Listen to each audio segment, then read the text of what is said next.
அப்படின்னு உங்களுக்கு ஒரு கிரெடிட் கொடுக்கறாங்க. அது என்ன, இந்த மாற்றம் எப்படி நிகழ்ந்தது? இயல்பா ஒரு கூச்ச சுபாவம் உண்டு. அம்மா அப்பாவை நினைச்சு அவங்களுக்கு பின்னாலே ஒளிந்து உண்டு இருக்கக்கூடிய ஒரு சிறுவனாக நான் வளர்ந்தேன்.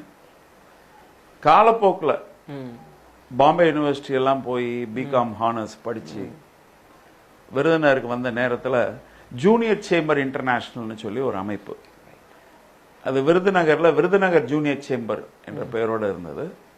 அந்த அமைப்போட நோக்கமே செல்ஃப் டெவலப்மெண்ட் சொல்லுவாங்க, அல்லது லீடர்ஷிப் ட்ரைனிங் என்று சொல்லுவாங்க. பேரளவில் இல்லை, உண்மையிலேயே அது ஒரு லீடர்ஷிப் ட்ரைனிங் ஆர்கனைசேஷன். அங்க என்ன சொல்லி தராங்க? Effective communications, effective public speaking, time management, decision making, leadership in action. இந்த மாதிரி மனுஷனுக்கு தேவையான பர்சனாலிட்டி டெவலப்மெண்ட் ப்ரோக்ராம்ஸ் தராங்க. இந்த நிகழ்ச்சிகள்ல ஒரு ஆர்வம், நிறைய பயிற்சியாளர்களை பேச கேட்டு ரசிச்சு நாங்க வளர்ந்துருக்கிறோம். இதெல்லாம் கொஞ்சம் நமக்கு தைரியம் தன்னம்பிக்கை கொடுத்தது. இருந்தாலும் எங்களுடைய நண்பர் ஒருவர், பிரேம்குமார்னு ஒருத்தர், அவர் எனக்கு ஒரு நாள் சொன்னார், திடீர்னு செந்திக்குமார் கல்லூரியில 1.5 மணி நேரம் சொற்பொழிவு நீங்க கொடுக்குறீங்க அப்படின்னாரு.